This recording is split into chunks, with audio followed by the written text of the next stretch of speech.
உச்சநீதிமன்ற தலைமை நீதிபதி பி.ஆர். கவாய் ரிசைன் பண்ணணும். Gavai must go, Gavai must resign. இதெல்லாம் நேற்று எக்ஸ் தளத்தில் ட்ரெண்டான ஹேஷ்டாக்ஸ். இப்போ திடீர்னு கவாய் மேலே என்ன பிரச்சனை அப்படின்னு பார்த்தோம்னா 2 நாளைக்கு முன்னாடி சுப்ரீம் கோர்ட்டில் ஒரு கேஸு. ராகேஷ் தலால் அப்படின்னு ஒரு அட்வொகேட், இவர் தான் கேஸ் போடுறவர். டீட்டெயில் என்னன்னு பார்த்தோம்னாக்க மத்திய பிரதேச மாநிலத்தில் இருக்கிற அந்த கஜுராகோ கோயில் இருக்கு இல்லையா, அங்கே ஒரு விஷ்ணு சிலை, ஒரு 7 அடி உயரம் உள்ள விஷ்ணு சிலை, அது தலை சிதைக்கப்பட்டுருச்சு.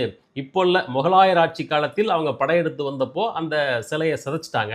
இடைப்பட்ட காலத்தில் அதை சரி பண்ணணும், அந்த சிலையை சரி பண்ணி மறுபடியும் கோயில் வளாகத்திலே வைக்கணும் அப்படின்னு சொல்லி நாங்கள் பல பேர்கிட்ட மனு கொடுத்து பார்த்துட்டோம், போராட்டம் நடத்தி பார்த்துட்டோம், யாரும் கேட்கல. அதனால் அந்த விஷ்ணு சிலையை சரி செய்து மறுபடியும் கோயில் வளாகத்தில் பிரதிஷ்டை செய்யணும், அதுக்கு உத்தரவிடணும் அப்படிங்கிறது இந்த மனு.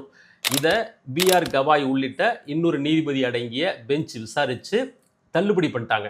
அதுக்கு சொன்ன காரணம், அந்த கோயில் ஆர்கியாலஜி டிபார்ட்மெண்ட்டின் கீழே வருது. ஒரு ஆர்கியாலஜி டிபார்ட்மெண்ட்டின் கீழ் இருக்கிற கோயிலில் பழுது பார்க்கவும் பராமரிக்கவும் மட்டும்தான் அரசுக்கு அதிகாரம் இருக்கிறதே தவிர ஒரு கன்ஸ்ட்ரக்ஷன் ஒர்க்கெல்லாம் பண்ண முடியாது அப்படின்ற கிரவுண்டில் ரிஜெக்ட் பண்ணிட்டாங்க.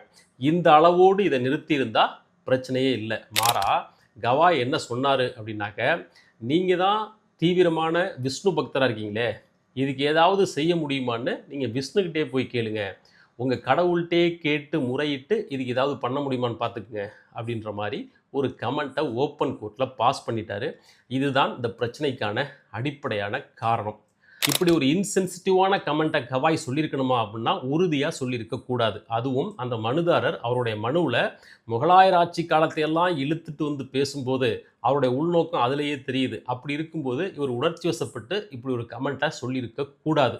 ஆனாலும் சொல்லிட்டார். இப்போ சொன்ன பிறகு என்ன ஆயிருக்கு அப்படின்னா, சோசியல் மீடியா முழுக்க கவாயை டார்கெட் பண்ணி பல பேர் பல ஆங்கிள்களில் எழுதுகிறாங்க. ஸ்வராஜ்யா மாதிரியான ஆர்எஸ்எஸ் பேக்ரவுண்டில் உள்ள பத்திரிகை இதை முன்னெடுக்கிறது. இன்னும் நூற்றுக்கணக்கான ஆயிரக்கணக்கான பேர் இதை பற்றி எழுதுகிறாங்க. பல அட்வொகேட்ஸ் வந்து அவருக்கு மனு அனுப்பி இந்த கருத்தை வாபஸ் வாங்கிக்கணும், மன்னிப்பு கேட்கணும் அப்படின்னு சொல்கிறாங்க. ஜனாதிபதிக்கு பலர் மனு அனுப்புகிறாங்க. இப்படி பல பேர் பல வீடியோக்கள்லாம் போடுறாங்க. இப்படி வந்து ட்ரெண்ட் பண்ணுறாங்க. இதோட மட்டும் நிற்கலை. இந்த கவாய் ஏன் இப்படி செய்கிறார், இவருடைய நோக்கம் என்ன அப்படின்லாம் அடுத்தடுத்த லேயருக்கு கொண்டு போகிறாங்க. ஏன்னா கவாய் வந்து ஒரு தலித்து, அவர் வந்து ஒரு புத்த மதத்தை சேர்ந்தவர், அதனால தான் இப்படி எல்லாம் பண்ணுறாரு. பார்த்தீங்களா, இந்து மதத்தை புண்படுத்தும் நோக்கம் இவருக்கு இருக்கிறது அப்படின்லாம் வேறு வேறு விதமாக இதை இன்டர்பிரேட் பண்ணுறாங்க.